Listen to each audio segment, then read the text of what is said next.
to the profits already made by large Japanese companies, and they're sitting on a cash mountain at the moment of 260 trillion yen. If Japanese business refuses to spend that money either through increasing wages or increasing dividends or increasing capital expenditure, what should be done? Would you support a tax on retained earnings? Secondly, what is your policy on privatization? Do you think privatization should be speeded up in Japan? Thirdly, what you said about safety nets is very interesting, but it's a bit ambiguous because the government seems to be talking about something rather similar.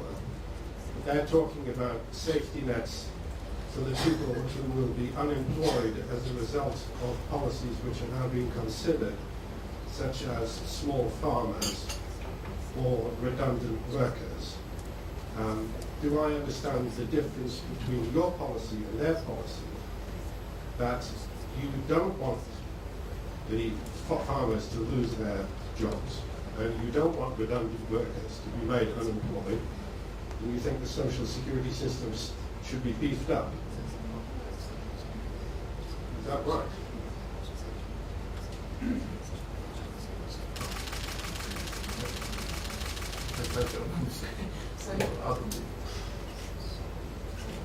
Peter, three questions is a little bit too much. Can you just repeat your first question really quickly? Really quickly, please. First question. The first question is, you mentioned the 260 trillion yen which the companies... 企業の内部留保を強制的に配当あるいは賃金に回せという仕組みを作ることはちょっと無理だと思っております。In regard to creating some kind of a mechanism or system whereby companies will be forced to distribute their some internal reserves as dividends or increased wages, I think would be difficult to implement or difficult to create. したがって今のお話にもありましたように税制上の優遇措置をするとかあるいはこの前雇用の問題でフランスでなんか若年者と高齢者を雇ったところには補助を出すというような法律も通ったように聞いておりますが、そういった税制とか直接的な支援の補助金というのか何ていうのか別にいたしまして、そういう形で再配分を促すという仕組みを作るべきだと思います。ただ単に大会行って何とかしてくれよと頼むというのはちょっと政治のあり方としては筋が違うのではないかというふうに思います。But I think the answer lies rather in something that you mentioned, which is perhaps to do something with the taxes. In other words, perhaps to offer some kind of tax incentives. I've also been told that recently in France, a law was passed which would allow companies which hired a certain number of younger people or a certain number of older people to receive some kind of government support. In other words, I believe these are the kinds of approaches we should take, something to do with the tax system or providing either directly or indirectly some kind of subsidies, I would call them some kind of support to companies which do allocate or distribute their internal reserves more to the general public. But I think that's the kind of mechanism that we need to put into place. I think what is not appropriate is to simply go to the different economic or business federations and simply say, we need to have your help, please do something. I don't think that's the proper or correct way to conduct politics. The same question?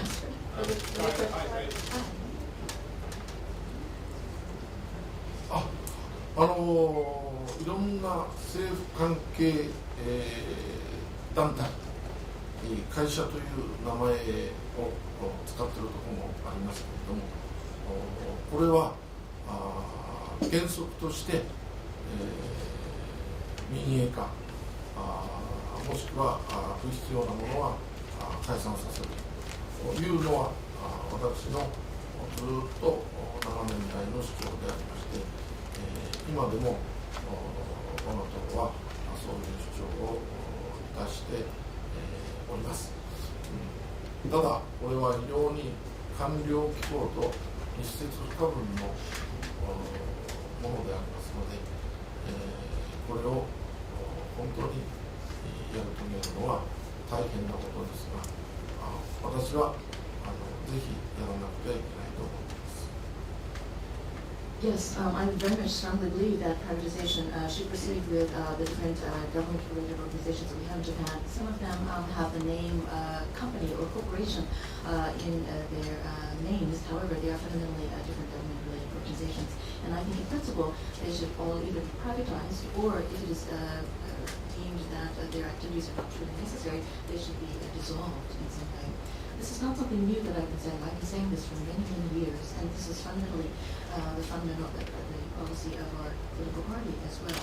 Having said this, however, to actually go forth with such activity means that it's going to be a very difficult activity. The reason being that these organizations are very, very closely related to the bureaucracy as a result.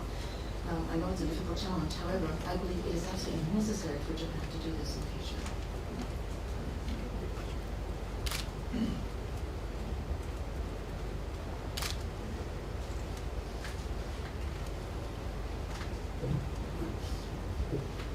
Mr. Clark, Mr. Ozawa, you were quite famous some years back advocating that Japan should become a normal country. And Mr. Abe, there seem to be very strong moves in that direction. Japan should have its own, call it self-defense forces, an army, should take a strong attitude towards some of its neighboring countries. Should become more nationalistic. Do you approve of that form of normal country? はい、すみません、その長い質問が続きますと分からなくなっちゃいますので、とりあえず逐次通訳でさせていただきます。先生は数年前日本は普通の国であるべきになるべきだというご発言において非常に有名になったわけでございます。その普通の国という概念でございますが、今安倍首相がその同じようなことを言っているように感じることもできると思います。つまり自衛隊を軍として認めるべきだとか、あるいはその近隣諸国に対しましてよりはっきりした強い態度を取るべきだ。もっとその愛国主義というんでしょうか、国家主義というのを大切にするべきだということを言っていると思うんでございますが、これについてどう感じているでしょうか。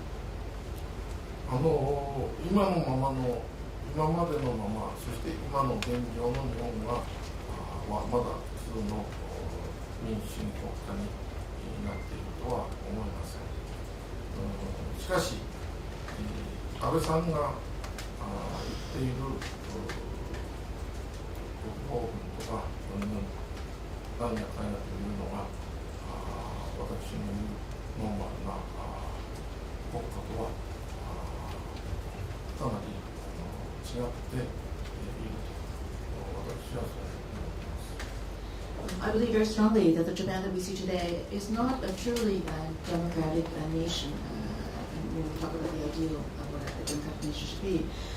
Having said this, however, what Mr. Abe is promoting, the idea, for example, of creating some kind of a national defense army, is fundamentally very different from what I have in mind by being a normal country.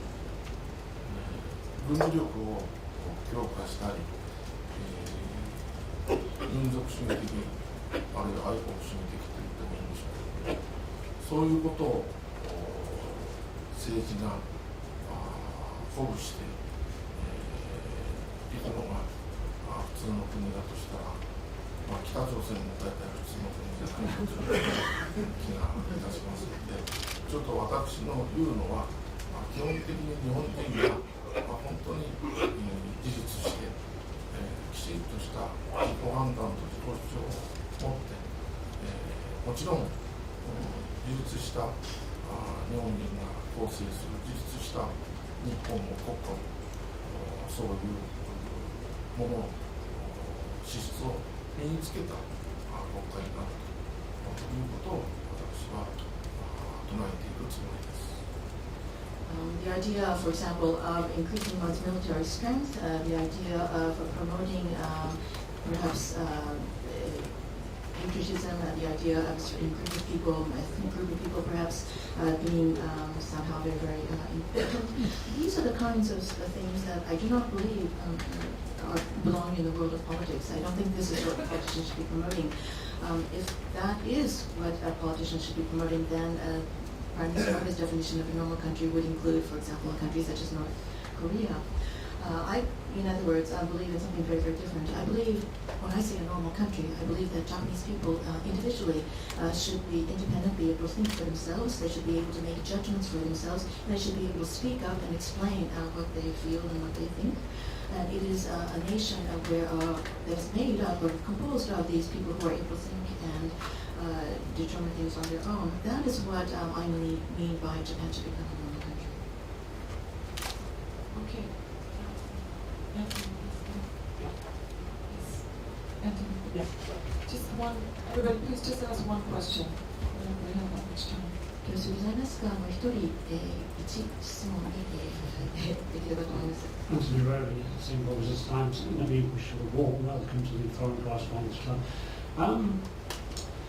As you said, there's very little time before the election, but after the election, we may face a situation where the LDP and Komeito are in a position to make very sweeping changes in Japan, possibly changes to the constitution, changes to the economy, and so on. So, in that situation, what can you do? Coming back to the previous question about alliances, can you, with someone with considerable political skills, hope to form alliances with other opposition groups so that somehow you can more effectively counter what will be the very strong power of the LDP in the country?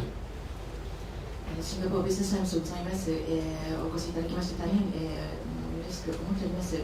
確かに今回の選挙、前にはちょっと時間が足りなかったというような話があったわけでございますが、今後その野党との協力、他の野党との協力ということでございますと、選挙後、いろいろ考えられるのではないかと思います。と申しましては、選挙が終わりましたら、自民党、公民党は、多くの大きな勢力を有することになるかもしれませんので、それによって、いろんなその変化を実現することができるかもしれません。これは健康に関して、経済政策に関してということでございますが、それを阻止するために、例えば今後、その野党同士でアライアンス、提携関係というのは作ることは考えられますでしょうか。つまり、小沢さんご自身は非常にその政治的なスキルをたくさん有しているのでございますが、どのようなそのアライアンス、というのは今後考えられますでしょうか。あるいはそういうこと自体を考えられますでしょうか。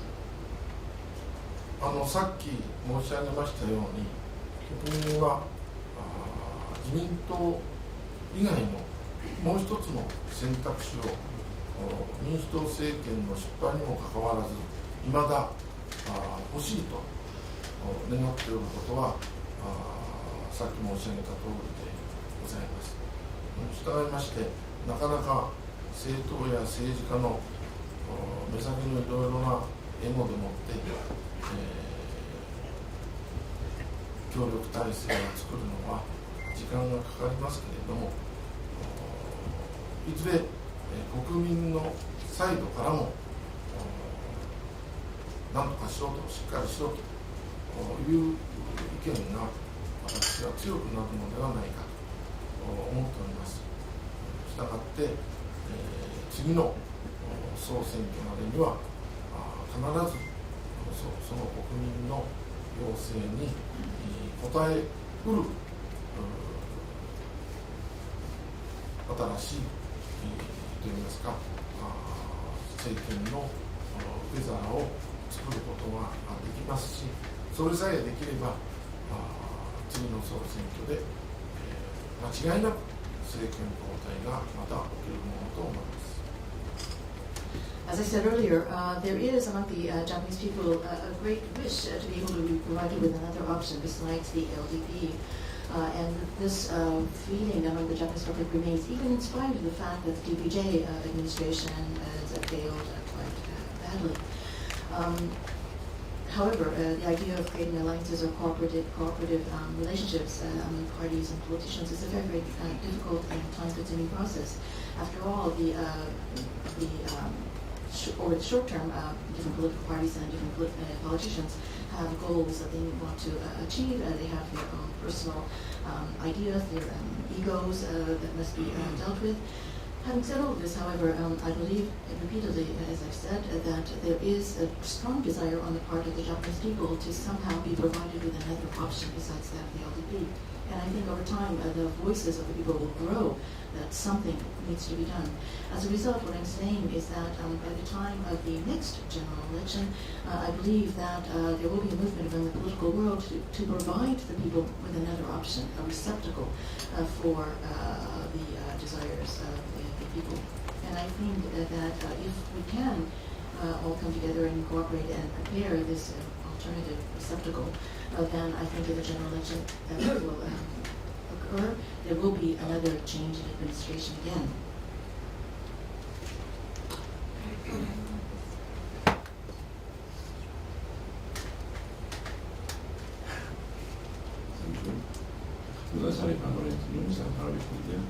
Mr. Ozawa, how do you think how do you evaluate the foreign policy of Mr. Abe and his party, especially in regard to the American forces in Japan? Because we remember a statement in which maybe you said that we don't need all of these spaces. So do you still believe in such a situation? And how do you think the problem with China about the islands should be solved? アラブのメディアの問題ございます。安倍政権、そして自民党のその外交政策をどう評価されますでしょうか。特にその在日米軍についての政策をどう評価されますでしょうか。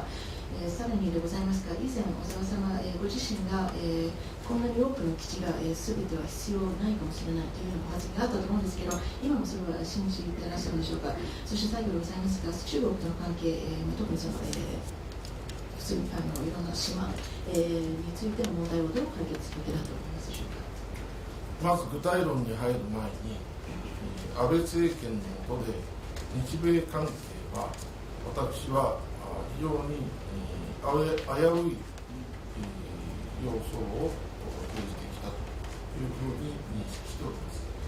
Before I get into the specifics of my response, I would like to begin by saying that during Prime Minister Abe's tenure, I believe that the relationship between U.S. and Japan has taken on a very, very dangerous or apprehensive dimension. 従いまして、日本の存立にとって一番大事な日米関係ですので、どうして、アメリカがそのような機能を持つに至っているのかということを安倍政権はもちろんですけれども日本人自身が深刻に考えなくてはいけない。When we consider the fact that the U.S.-Japan relationship is the most important relationship to ensure the future and survival or existence of Japan, I think it is very, very important not only for Prime Minister Abe and his administration, but also for the Japanese people to think very carefully about this issue. Why has the United States begun to regard Japan in a very apprehensive way? 日本のマスコミはあまり報道しませんけれども、この間のサミットにおいても日米会談は行われませんでした。同じホテルに泊まったので、同盟関係の両国が5分や10分時間制も取れないなんていうことは常識で考えられないことでありまして、それが全てということではありませんが、なんと話のそういう今言った気配を私はちょっと感じました。The Japanese media has not reported on this matter very broadly. However, in the previous summit, last summit meeting that was held among the major leaders of the Japanese of the world, there was not a meeting between the Japanese and U.S. leaders. This is a very, very strange thing, considering that they were staying in the same hotel and considering that they are alliance partners.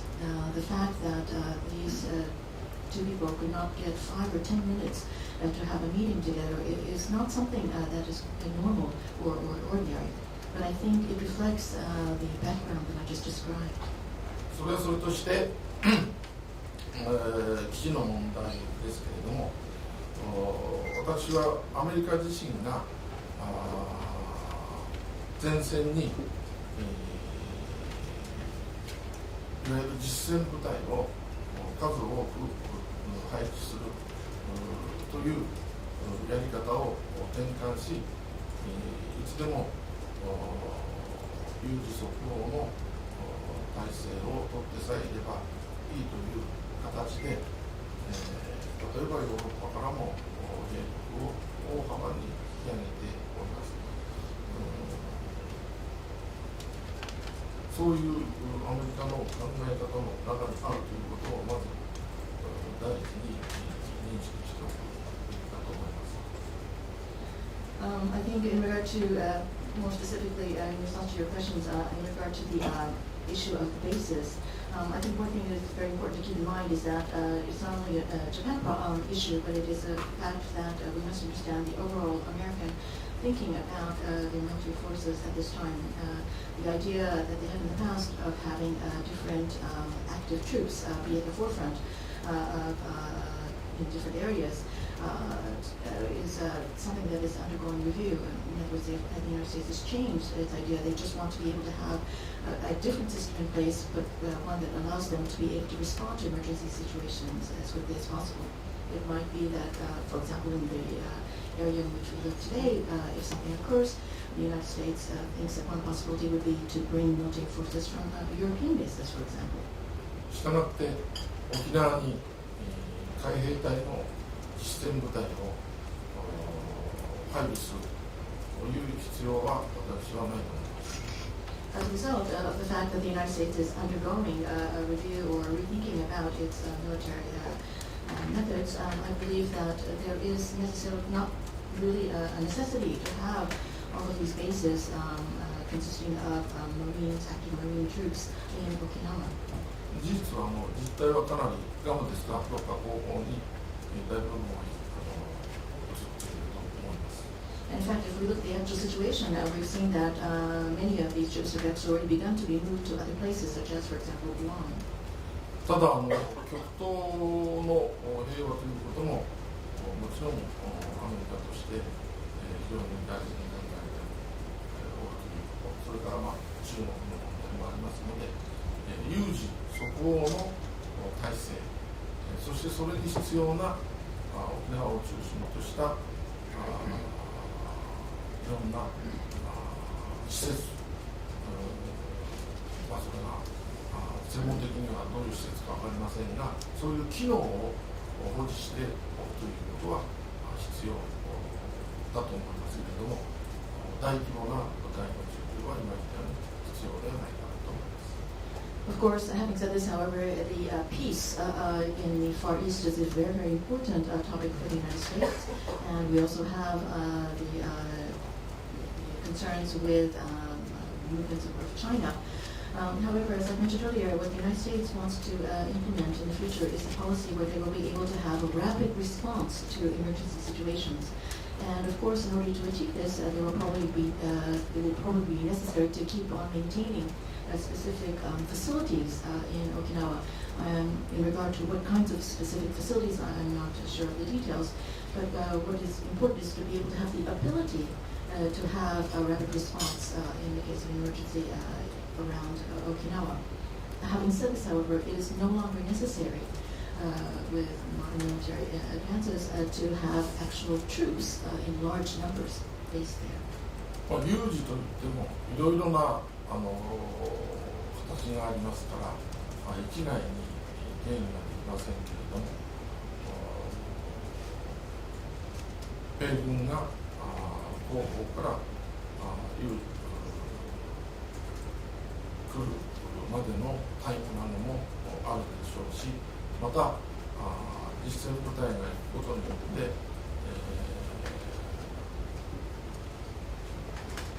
日本、そして沖縄は特に中国と向かい合った地域でのいろいろななんていうんですか補うべきところが出てくるかもしれません。しかしそれは日本の領土領海なんですから、日本がそのものは、いわゆる憲法の定めの範囲できちんと責任を果たすということが大事だと思います。日本は平和と経済的発展ばかりを言いますけれども、責任をさっぱり果たさないというところにアメリカはじめ世界の国々のから批判されるところもあるわけで、これは日本人としてしっかりと自覚しておかなくてはいけないと思います。When we talk about emergent situations or contingencies, there are many forms in which these contingencies might take place. So it's very difficult to have one definition that will cover all of these situations. However, I think we can consider that if many of these troops are going to be in other locations, many of these U.S. troops are going to be in other locations, it might take them some kind of, a little bit of time to get to the area in question. There might be a timeline issue. And when we consider that the areas in question are around Japan or around Okinawa, I'm talking about the areas in which we might have some kind of difficulties or problems with China. I think there are going to be some areas in which the Japanese side can provide some kind of complementary functions or services or activities that will help the American military personnel. Having said all of this, however, all of these contingency situations that we are imagining will fall within the Japanese territorial areas or territorial waters. As a result, we will be able to fulfill all of our responsibilities within the limitations imposed on us by the Constitution.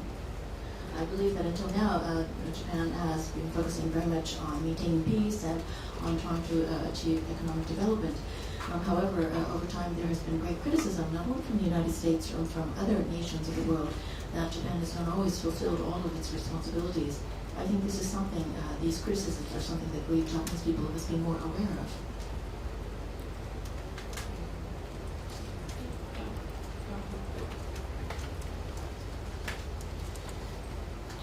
Michael Penalty, thank you. There is a stream of analysis about you and your political career advanced by Carol von Wolfram and others, that you were essentially the victim of a kind of political assassination. That in early 2009, when you were very close to becoming Prime Minister and were heading towards that office, that the prosecutor's office, the permanent bureaucracy, and maybe the mass media sort of decided that you weren't going to become Prime Minister. And they put together a case that made sure that you didn't.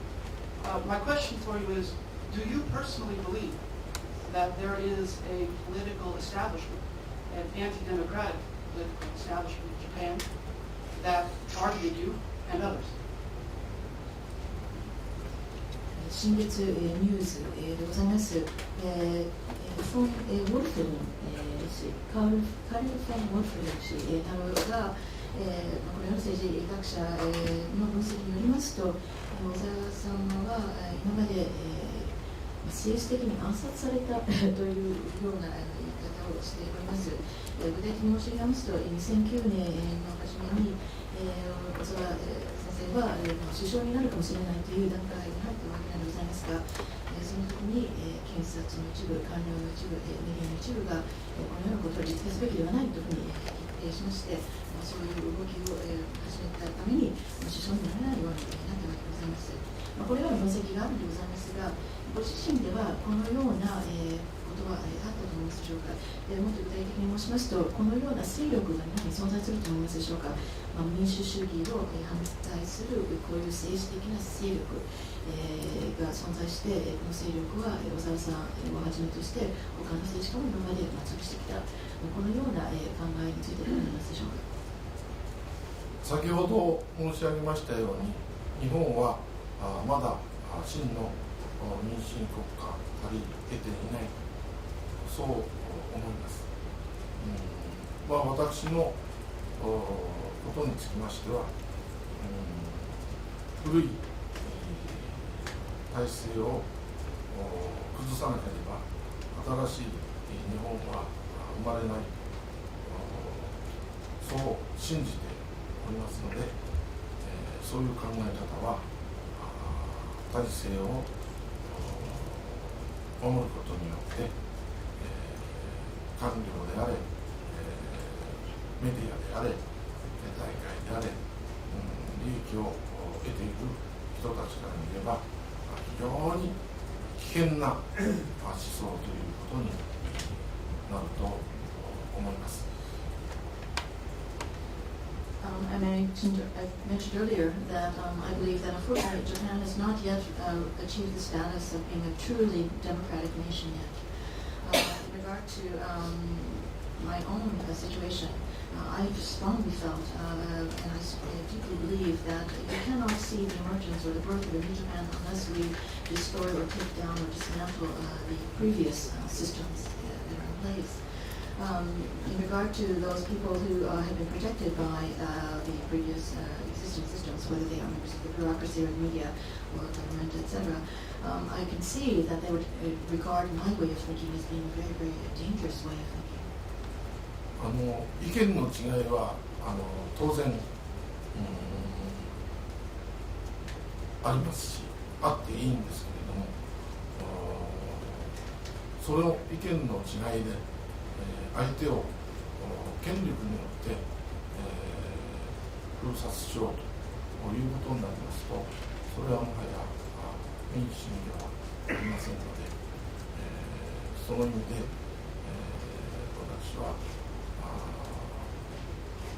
まだまだ日本はという気を感じを持っております。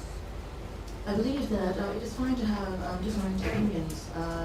It's only natural that one would have in a society people with different opinions. But what I do not think is acceptable is to use powers of authority to basically silence people with different opinions. That, I think, is not a mark of a democratic nation. So in that sense, I believe that Japan, unfortunately, has a long way to go. Go ahead, please.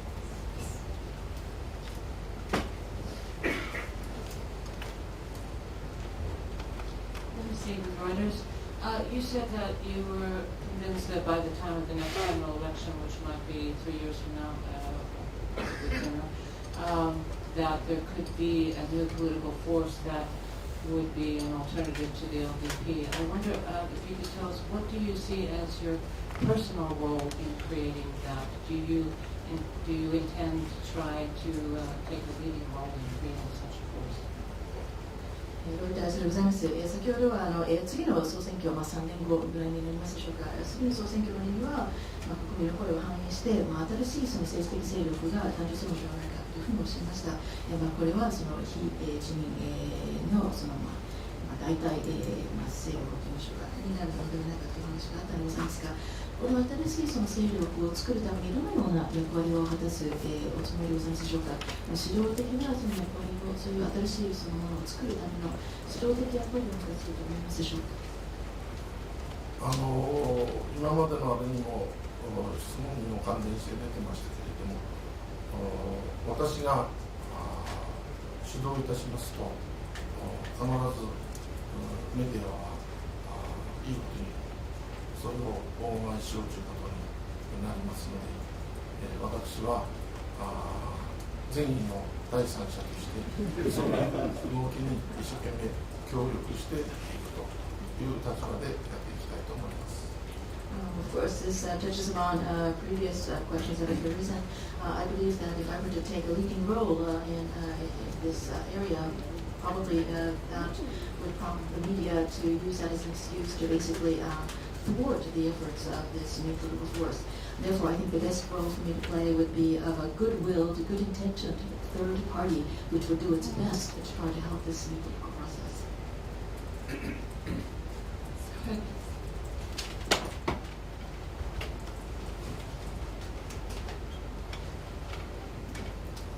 Fritz Olmer, from Switzerland. You seem to deplore the fragmentation of the opposition here, but aren't you partly responsible for that? When you elect the DPJ with 50 or so direct members last fall, that was a huge vote of the DPJ, and with insight one could say that paved the way for Abbott to come back. So do you regret having left the DPJ? スイスの、メディアでございます。今その、野党が、分散してしまったことを、残念に思っているように、おっしゃっておりますが、やはりそれを状況を生み出したのは先生にもあったんじゃないでしょうか。つまり、民主党、をお出になりました時には50人ぐらいの国会議員を連れ出したわけでございますので、それによって、民主党が、弱体化して、それによって、安倍首相が、政権を、取ることになったのかもしれないと言われております。でありますと質問ですが、民主党を出てしまったことを、後悔されてますでしょうか。最初の前提としての認識は、私から言わせるとあなたの認識の間違いだと思います。私が民主党にいても民主党が勝ったということはありえなかったと思います。I would like, before I answer your question, to correct a misunderstanding that you may have, which seems to be the basis of your question. I believe that even if I had stayed with the DPJ, I think the DPJ would still have lost very badly in the elections.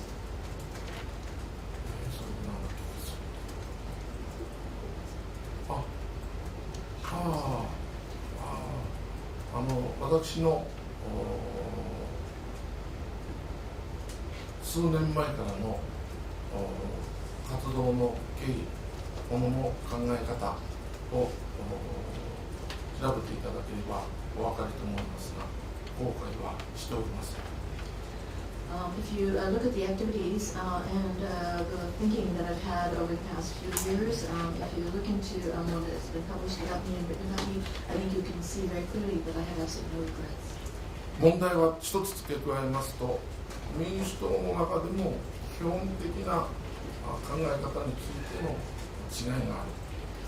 多分自民党の中でもそうだと思います。それから維新の中でみんなの党の中でも、憲法をはじめ基本的な問題について考え方の違いが同じ党内に混在してますので、これをやはり整理をしながら新しいグループというのは形成されないといけないなと思っています。If I may add an extra comment, it is that within the DPJ, there are people with very opposing, different, diametrically opposite views that exist in the same party. This is true not only for the DPJ but also for the LDP. It is also true for the Restoration Party, the Minato or Growth Party. In other words, whether we're talking about the Constitution or other issues, in regard to fundamental beliefs, there are members with very, very different views in these parties. As a result, I think what is very necessary for Japan is to sort through these different viewpoints and have a more reorganization. I think this is going to be very necessary for Japan.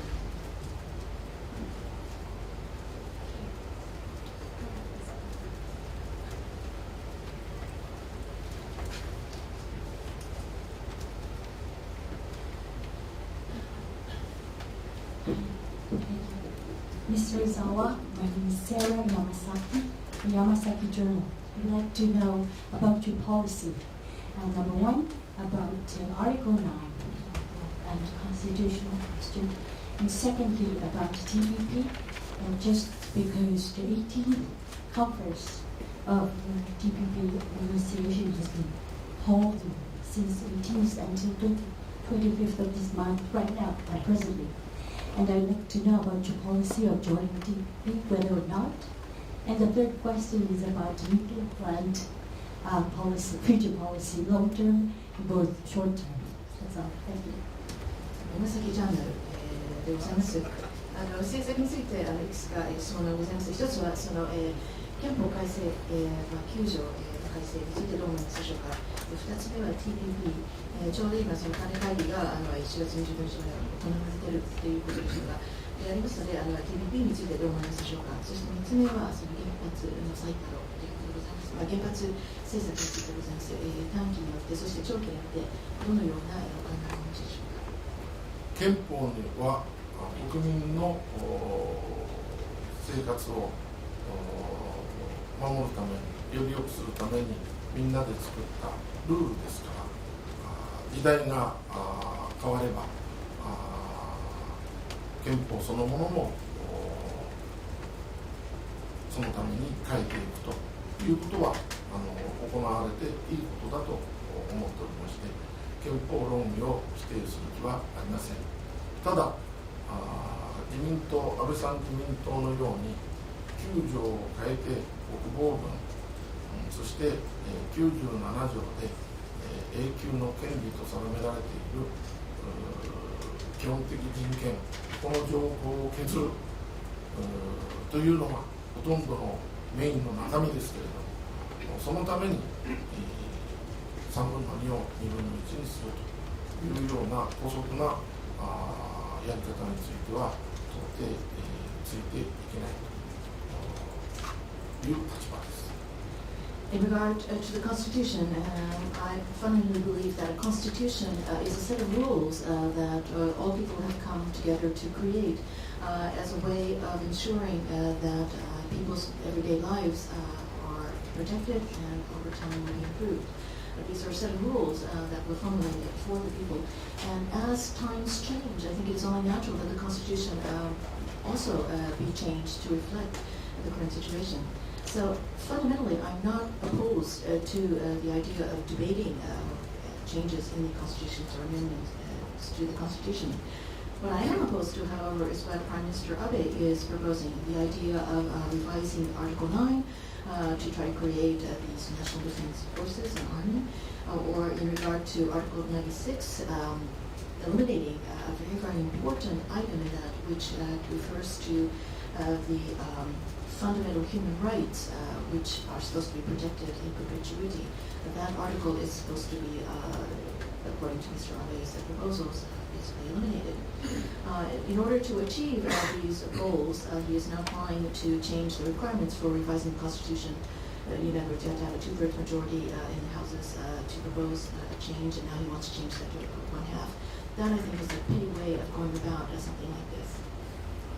TPP につきましては、これは単なる関税交渉ではありませんので、アメリカ人の言ういわゆる構造協議の延長線上なんですね。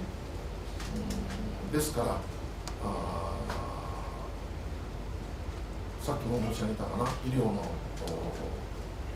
問題であれ、雇用の問題であれ、あるいは企業活動のやり方にしろ、そういった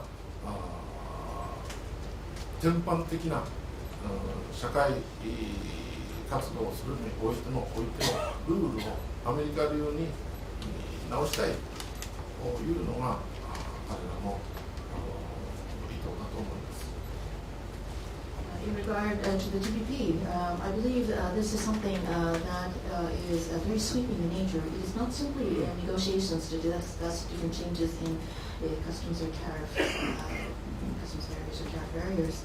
I believe, in fact, that it is what is simply an extension of what the United States calls sort of structural reform.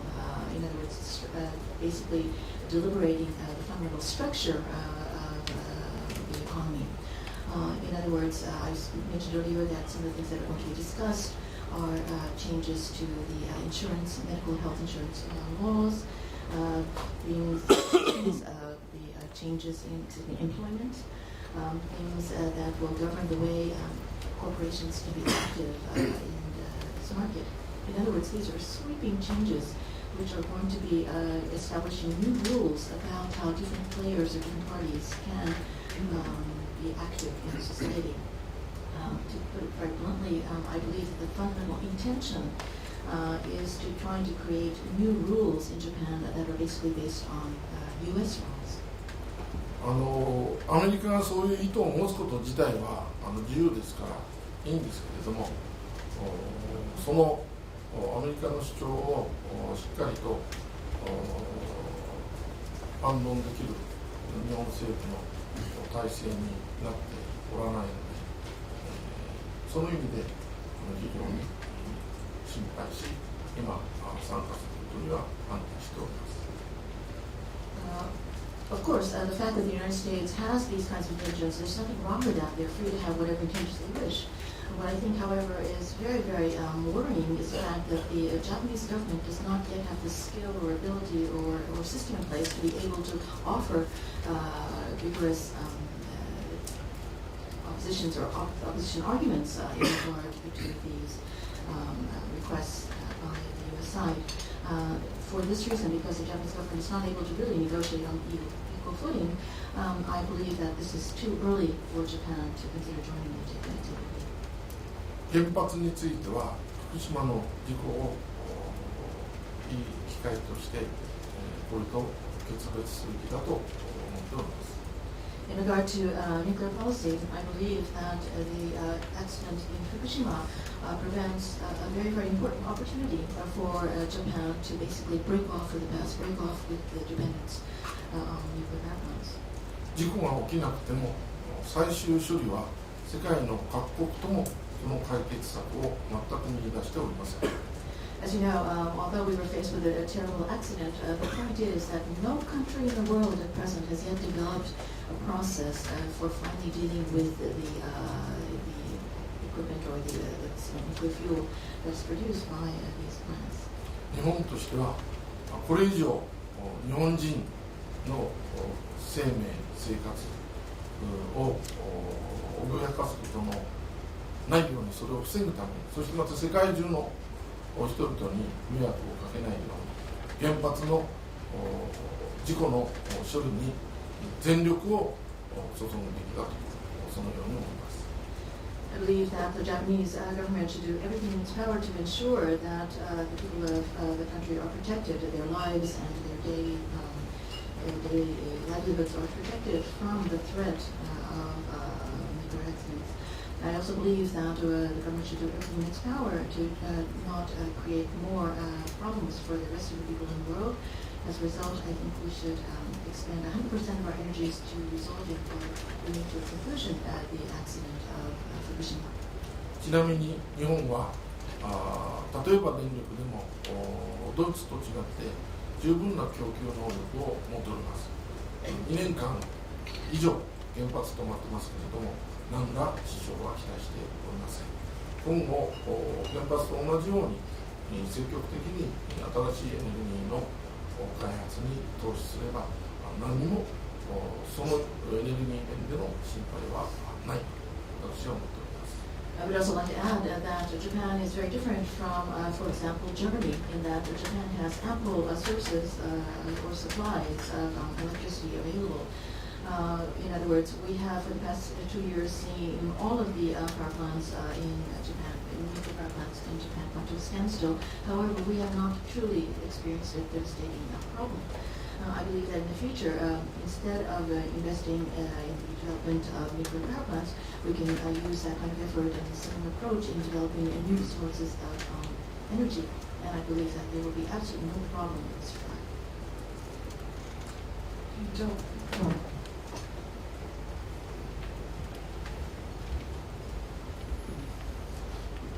Good afternoon, I'm Joël Jean from RTA, broadcasting from France.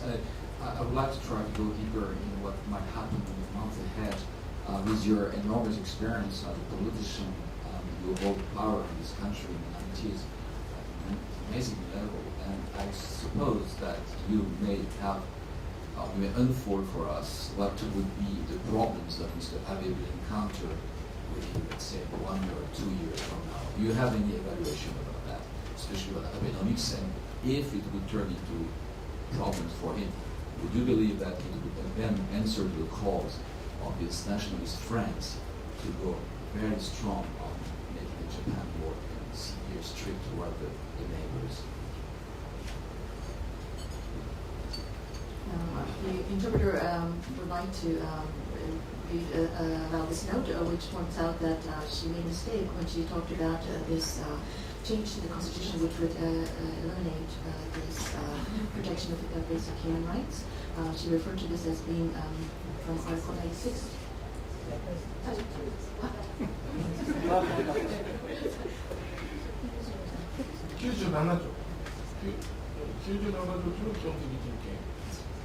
You mentioned Article 96, so the correction should be 97. So yes, it is 97.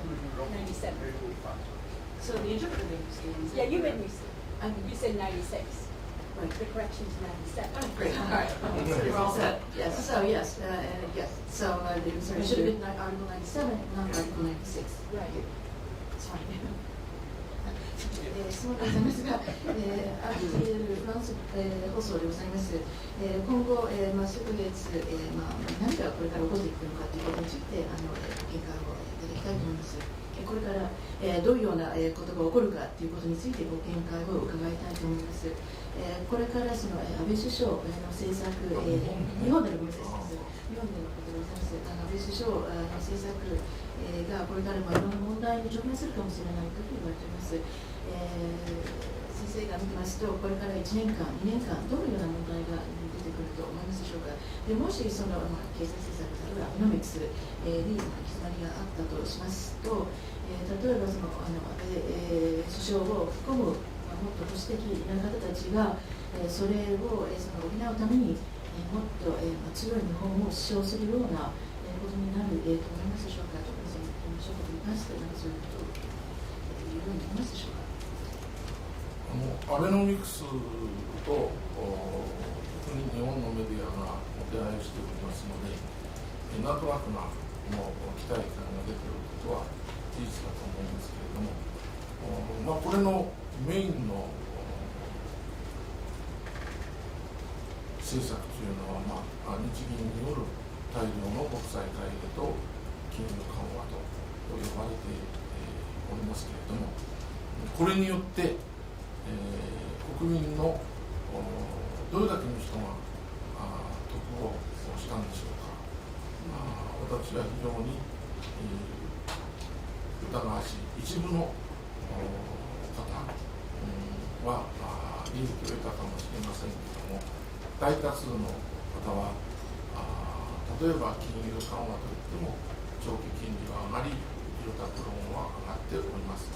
また円が安くなって、一体誰が得をしたのか、輸出をしたいとする大企業でありまして、円安は庶民生活を直撃して物価高となっております。これからもこの状況を続けるとすれば、私はアベノミクスの実態がないに見える結果としての物価高、庶民生活の圧迫という形になっていますので、その経済的な面でも非常に行き詰まるというか不安定になると思います。Okay. In regard to Abenomics, because this has been taken up very much by the media, I think expectations are quite high in this regard.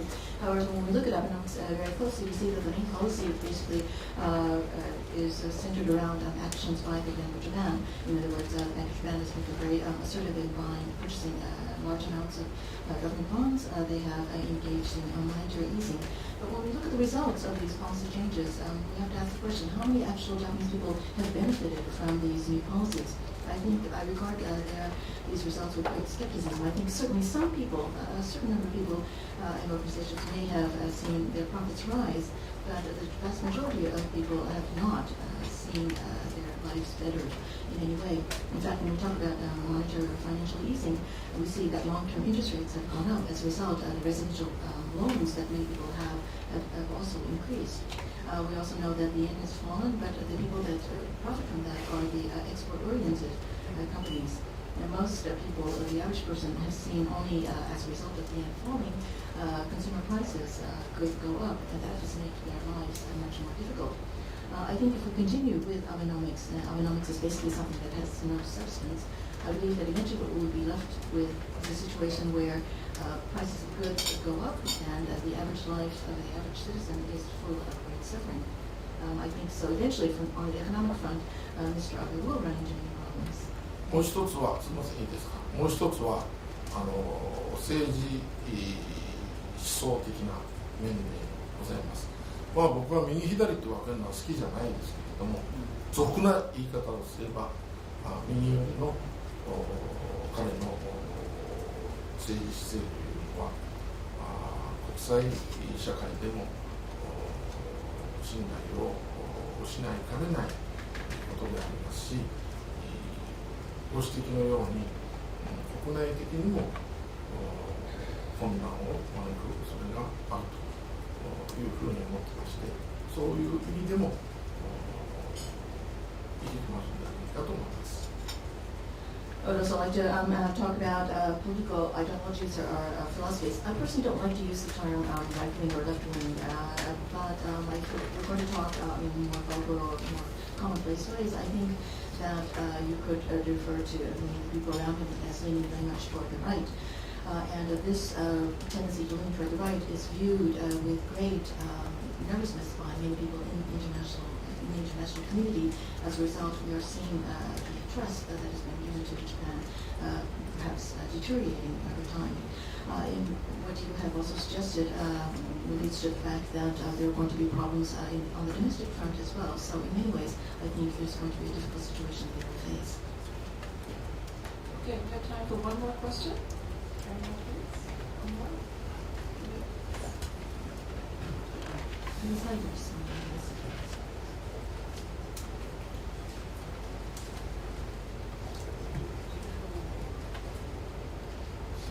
Freelance from Germany.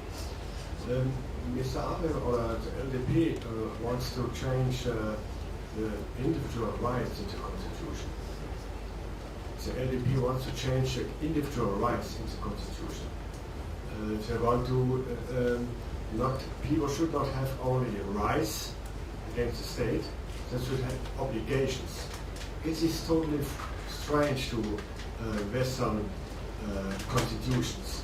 And even in the Japanese constitution now, there is no obligation for the people. So, what do you think about this kind of change in the constitution, the individual rights? ドイツのフリーのものでございます。今、安倍首相、そして自民党が主張しているその憲法改正についてでございますが、今まではその権利というものがその憲法に謳われているわけでございます。しかしながら今後はその義務、国民の義務っていうそのコンセプトをその導入したいというふうに主張しているわけでございます。これは西洋のものとしては不思議に感じる、違和感を感じるわけなんでございます。今のその日本の憲法の中にはそのような義務という言葉がないだと思うのでございますが、この新しいそのコンセプトを導入することについてどう思いますでしょうか。先ほど申し上げました通り、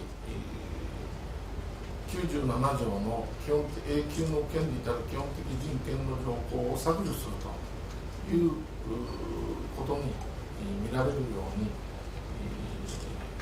ちょっと今の自民党安倍さんの憲法改正案は私には理解できません。As I mentioned earlier, the fact that Mr. Abe and the LDP is proposing to strike the part of Article 97, which guarantees in perpetuity the rights, the human rights, basic human rights of the people. This is an indication, this is a very clear example of why I simply cannot understand what Mr. Abe and the LDP are thinking. Okay, thank you so much, Ozawa-san.